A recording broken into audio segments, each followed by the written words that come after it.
Hello guys, exam top YouTube channel সবকে welcome জানাই। আশা করি ভিডিওর থাম্বনেল বা টাইটেল দেখে তোমরা বুঝতে পেরেছো যে কী বিষয় নিয়ে আজকে আলোচনা করা হবে।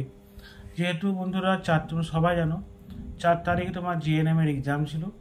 সেই এক্সামের হওয়ার পর একটা মিনিমাম কাট অফ কত যেতে পারে সে গত বছরের তুলনায় ধরা যায়, বা কোশ্চান কেমন ছিল, সহজ না সরল সে বিষয়, বা কতজন উপস্থিতির সংখ্যা ছিল, সেই হিসেবে একটা অনুমান কাট অফ তো বের করা যায়, ঠিক আছে।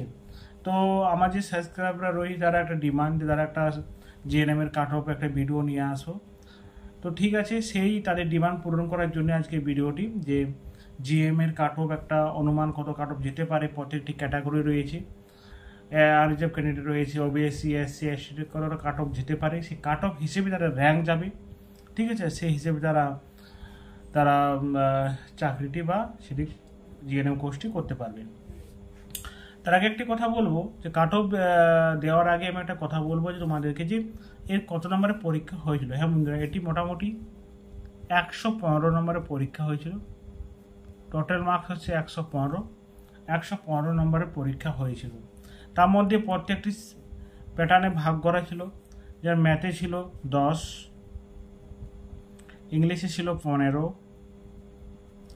ভৌতবিজ্ঞানে ছিল 25, লাইফ সায়েন্সের 50, রিজনিংয়ে ছিল 5 অ্যান্ড জিকে ছিল 10। এগুলো সব মিলিয়ে তোমার টোটালি 115 নম্বরের পরীক্ষা হয়েছিল। সেই 115 নম্বরের পরীক্ষার মধ্যে প্রত্যেকটি ক্যাটাগরি হিসেবে তার কাট অফ যাবে, ঠিক আছে। তো সে কাট অফ কত যেতে পারে, একটা অনুমান কত কাট অফ যেতে পারে, বা কত নম্বর পেলে আমি স্যাপ জোনে রয়েছি, আমি জিএনএম কোর্সটি করতে পারবো, কত কাট অফ গেলে, তা একটা ছোট্ট একটা সাধারণ আইডিয়া।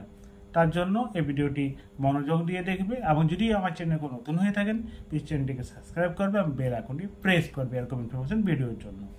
তো চলো শুরু করি।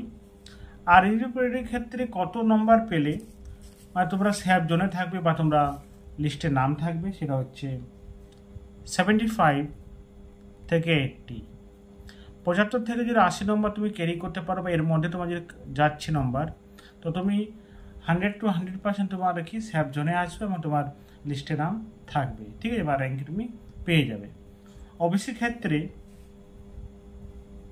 70 থেকে 75 এর মধ্যে থাকছে। ওবিসির ক্ষেত্রে 70 থেকে 75, তা তুমি র্যাঙ্ক ভালো হবে এবং তোমার চান্স পাওয়ার খুবই চান্স থাকবে ওবিসির ক্ষেত্রে। এসসির ক্ষেত্রে 60 থেকে যদি 65 তোমার মধ্যে হচ্ছে, যে হ্যাঁ আমি 60 বা 65 পাচ্ছি, তো তোমার চান্স রয়েছে এবং তোমার র্যাঙ্ক একটা মোটামুটি ভালো যাবে, ঠিক আছে। এটা একটা কাট অফ, একটা অনুমান, ঠিক আছে।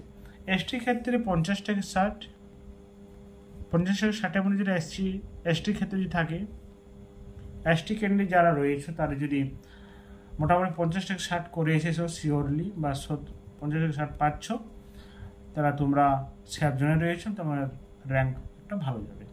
তো এই হচ্ছে একটা অনুমান কাট অফ দিলাম। এবং প্লিজ তোমরা কমেন্ট করে জানাবে তোমরা কত অ্যাটেন্ড করে এসেছো, কত পাচ্ছ, ঠিক আছে। প্লিজ আমাকে জানাবে, এবং এরকম ভিডিও পাওয়ার জন্য চ্যানেলকে সাবস্ক্রাইব করবে। ওরকম দ্বারা জয় হিন্দ, বন্দে মাতরম।